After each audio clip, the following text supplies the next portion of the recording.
কলকাতা বিমানবন্দর চত্বরে অবস্থিত মসজিদ ঘিরে বিতর্ক আরও তীব্র হয়েছে।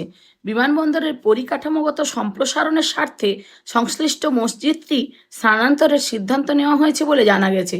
এই সিদ্ধান্তকে কেন্দ্র করে শুরু হয়েছে রাজনৈতিক ও সামাজিক বিতর্ক। এই পরিস্থিতিতে প্রাথমিক পদক্ষেপ হিসেবে আপাতত বিমানবন্দর চত্বরের ওই মসজিদে গিয়ে নামাজ পড়া বন্ধ রাখার সিদ্ধান্ত নেওয়া হয়েছে।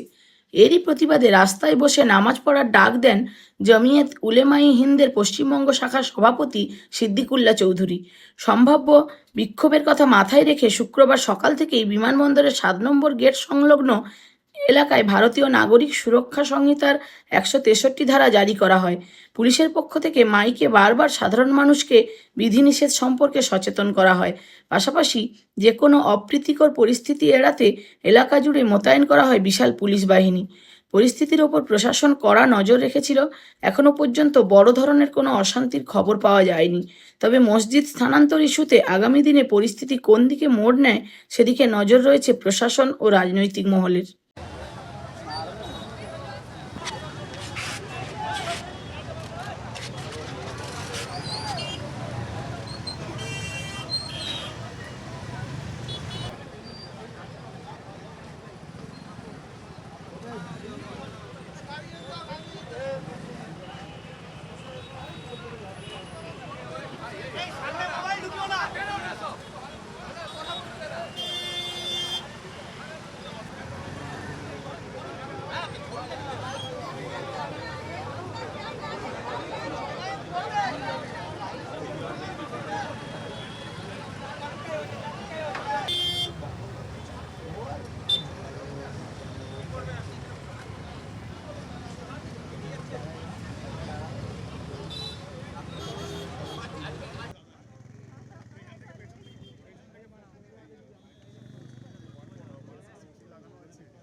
সমাধান চাইবেন ডান্ডা মেরে, ক্ষমতার চড়ে, আল্লাহর মসজিদকে ভেঙে।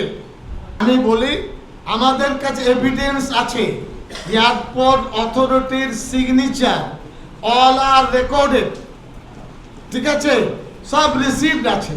আমরা হাইকোর্টে আইনজীবীদের সাথে আলোচনা করছি, অথরিটিকে আবার চিঠি দেব, আপনারা বাড়াবাড়ি করবেন না, নামাজ চলুক, ওয়ে বের করুন।